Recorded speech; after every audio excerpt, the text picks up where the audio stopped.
Prisons hold more than just prisoners. They hold pain. They hold memories. And some memories refuse to die. I didn't believe in ghosts. Not really. I always thought haunted places were just old buildings with creaking floors and drafty hallways. That was before I spent the night at Eastern State Penitentiary. Before I heard the whispers. Before I saw what should not exist. I arrived in Philadelphia just before sunset, my camera gear packed in the trunk. The penitentiary loomed ahead, an ancient fortress of stone and decay, built like a castle but one meant to keep people locked inside. The air was damp, carrying the smell of rain-soaked stone, rusted metal, and something else. Something rotting. I wasn't here for a ghost tour. No actors, no scripted scares. Just me, my camera, and the silent remains of a prison that once held thousands of broken souls. I wanted to prove that hauntings were just tricks of the mind. A night alone in this place would be my proof. The gate groaned as it shut behind me. The sound echoed through the empty cell blocks. And then whispers. At first I thought it was the wind. But there was no wind. The air was dead still. A shiver crawled up my spine as I stepped inside the main corridor. My boots crunched against the dust-covered floor. Rusted cell doors lined the hallway, each one a tomb of forgotten suffering. I took a deep breath and pressed record on my camera. A low voice murmured in my ear, "You shouldn't be here." I spun around, heart pounding. No one was there. Prisons don't just hold criminals. They hold pain. And sometimes that pain lingers long after the bodies are gone. I moved deeper into the penitentiary, my footsteps echoing against the crumbling walls. Every sound felt too loud, too sharp, like the building itself was listening. The air was thick with mildew, dust, and something else, something metallic like old blood. Cell block 12 was the worst of them all. This was where the prisoners were thrown into solitary confinement. No sound, no light, no hope. Men went in, but they never came out the same. Some clawed at their own skin. Some bit through their lips. Some just stopped being human altogether. I had read the stories. The screams that never ended. The men who were left in total darkness for months until their minds shattered. But reading about it and standing inside that cold, suffocating hallway were two different things. I ran my fingers along the wall, feeling deep scratches in the stone. Prisoners had left their marks here. Names, tally marks, desperate messages carved by broken fingers. Then a sound. A long, slow scrape. I froze. The cells were empty. Abandoned. There was no one here. And yet, another scrape. Like metal dragging against stone. I turned my flashlight toward the source. A single iron door creaked open by itself. The air inside the cell felt wrong, thick with something unseen. I hesitated, but I had come too far to turn back now. I stepped closer, my flashlight sweeping across the interior. Inside, shackles were still bolted to the wall. A thin, rotting mattress lay in the corner. And on the far wall, etched into the stone, were two words. "He's watching." My stomach tightened. The scratches were deep, as if made with frantic, desperate hands. Then, from inside the cell, a whisper. "It never ends." I staggered back, heart pounding. The flashlight flickered, and for a brief moment I saw something move inside the cell. A shape. A shadow stretching toward me. I turned and ran. My breaths were ragged as I moved deeper into the prison. The air felt heavier, pressing down on me, making every step harder. The whisper from the cell still echoed in my head. "It never ends." I needed to get a grip. Maybe it was just my mind playing tricks on me. Maybe it was the wind, the old stone shifting, the decay of the prison itself. But then, footsteps. Not mine. I stopped. The sound of my own boots scraping against the floor faded, but the other footsteps didn't. They continued. Slow. Deliberate. Coming closer. I spun around, my flashlight cutting through the darkness. Nothing. Just the same empty hallway, lined with rusted iron doors, chipped stone walls, and silence. I swallowed hard, forcing myself to keep moving.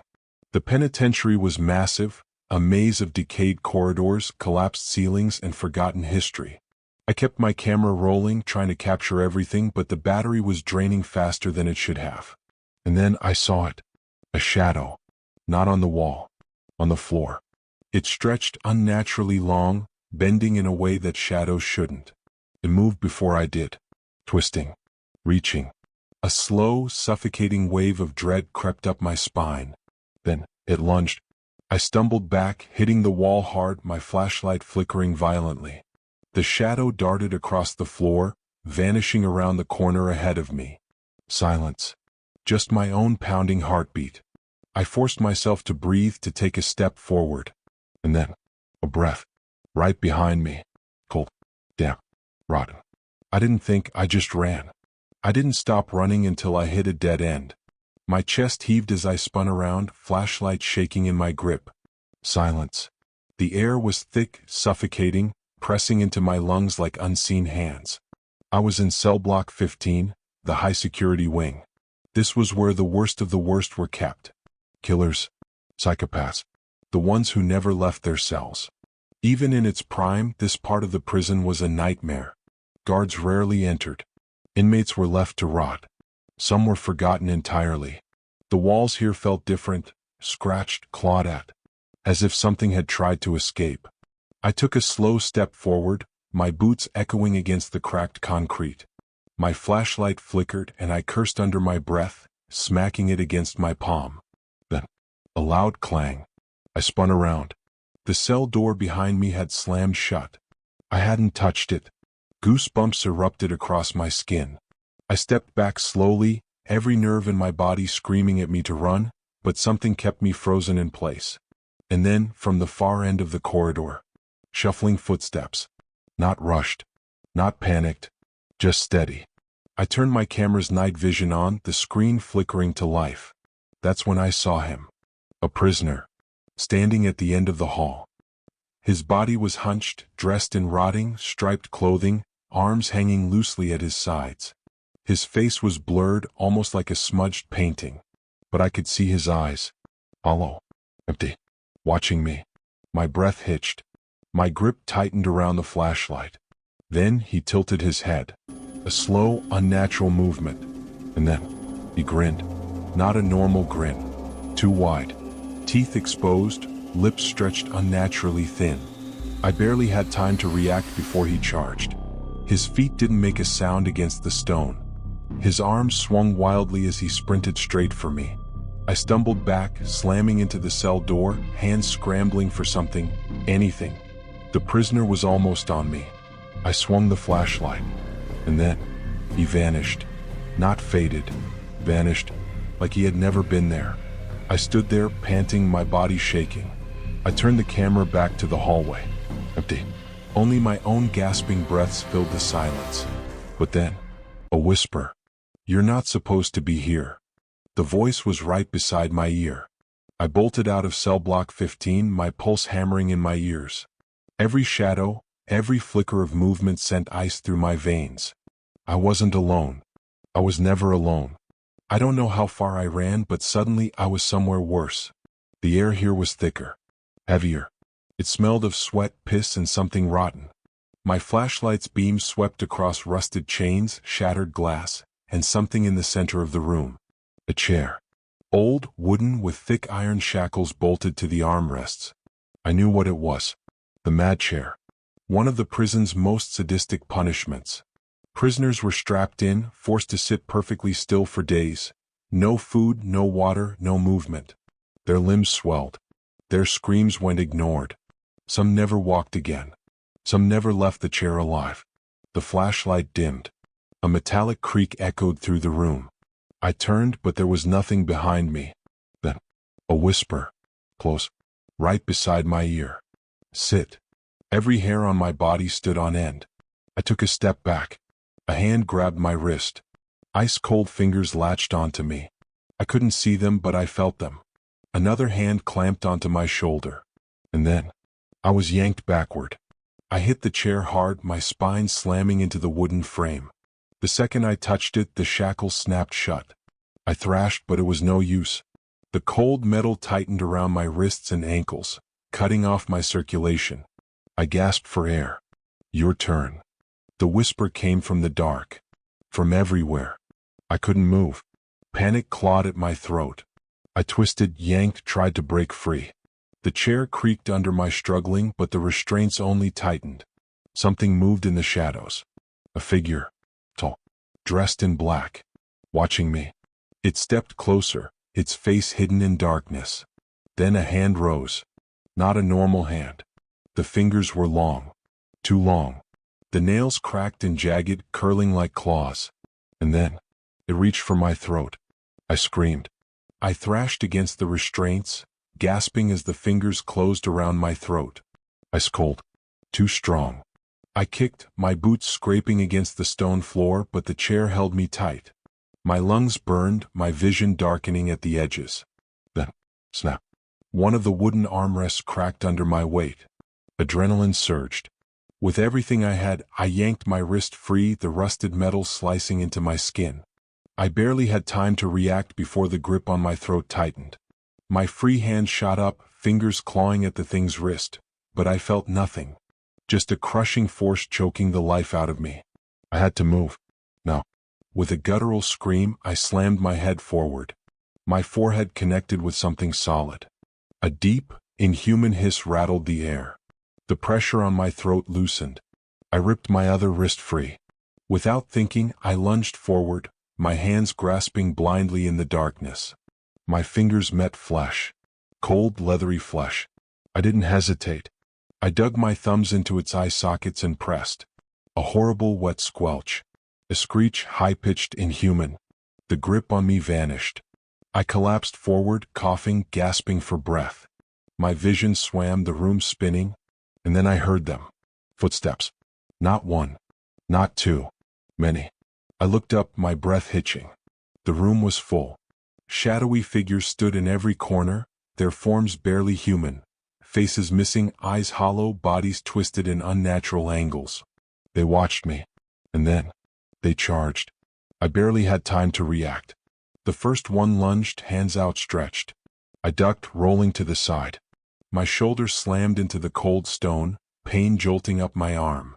Another figure grabbed my leg. I kicked out, my boot connecting with something soft and wet. It shrieked, stumbling back. More hands. More bodies. I lashed out, swinging wildly. My hand closed around a piece of broken wood, the snapped armrest from the chair. I didn't think. I swung as hard as I could. Crack. The jagged wood buried itself into something's skull. A gurgling wail. The thing collapsed, twitching. I ripped the wood free, its splintered end now slick with something black and reeking. The others hesitated. I stood there, panting, heart hammering. And then they rushed me. I fought like an animal. I smashed the jagged wood into the next figure, the impact shattering bone. Another lunged. I drove my knee into its gut, then brought the wood down onto its back. They kept coming. I felt fingers wrap around my throat again. I bit down hard, teeth sinking into cold, rubbery skin. It howled, recoiling. I didn't stop. I grabbed its head and slammed it against the stone wall. A sickening crunch. It stopped moving. I turned, my breath ragged, my hands shaking. The rest were gone. The room stood empty. Only the bodies remained. The silence was worse than the fight. I staggered back, my pulse a wild drumbeat in my ears. My fingers trembled as I gripped the bloody wood. Then, the lights flickered. A single, slow clapping echoed through the prison. And a voice. Oh, cold. Amused. Not bad. I turned. At the far end of the room, a tall figure stepped from the shadows. Dressed in black. Hat pulled low. His face wasn't there. Just a black void. I knew who he was. The warden. And he wasn't done with me yet. I didn't think. I ran. My boots slammed against the stone floor, my breath coming in ragged gasps. The prison walls blurred around me, shadows stretching like claws. Behind me the warden followed. Not running. Just walking.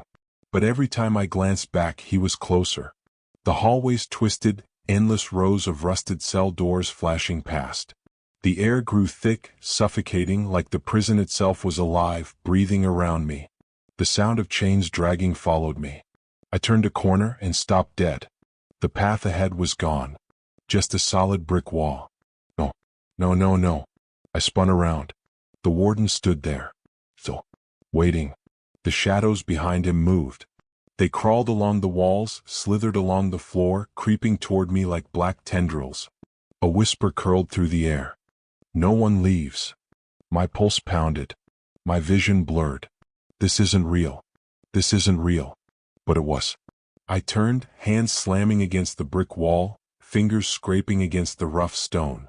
I had to get out. And then, a hand grabbed my ankle. I choked on a scream, whipping around. The floor beneath me was gone, just blackness, endless and shifting. And rising from it, them. The prisoners. Twisted bodies, faces gone, mouths stretched wide in silent screams. They clawed at me, dragged me down, their fingers digging into my flesh. I kicked, thrashed, but they pulled harder. The darkness wrapped around me, cold and crushing, dragging me into its depths. And the last thing I saw, the warden. Watching. Smiling. I refused to die here. My body burned, muscles screaming as I fought against the hands dragging me down. Their grip was like iron, cold and merciless, but I didn't stop. I lashed out, punching, clawing, kicking. My boots slammed into a hollowed-out face, and it caved in like rotten fruit. The thing shrieked, dissolving into the darkness. More hands grabbed me. One wrapped around my throat. Tight. Crushing. Spots danced in my vision. My chest convulsed, lungs gasping for air. No. Keep fighting. I swung my flashlight, the heavy metal cracking against bone. A skull caved in. A neck snapped. The body screeched, reeling back, but not disappearing. They weren't ghosts. They were something worse. And then, the darkness ripped away. I hit the ground hard, coughing, vision blurring. And when I looked up, the warden was standing over me. He wasn't smiling anymore. His head tilted like a predator studying a wounded animal. Then he moved. Fast. Too fast. His hand shot out, fingers closing around my throat before I could react. I choked, body lifting off the ground, boots kicking against the air. His grip tightened. His voice was like grinding stone. You belong here now. The pressure was unbearable. My ribs creaked, my skull throbbed. My fingers searched, frantic, desperate. And then I found it. The broken, rusted shard of my flashlight. With every ounce of strength left, I plunged it into his eye. A horrible wet squelch. The warden jerked back. A screeching howl tore from his throat, inhuman, raw, furious.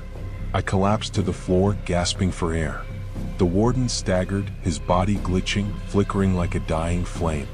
The shadows tore apart. The prison shook. And I knew this was my only chance. I ran. I sprinted through the cell block, my legs barely carrying me forward. The walls trembled. Dust rained from the ceiling. The entire prison was collapsing.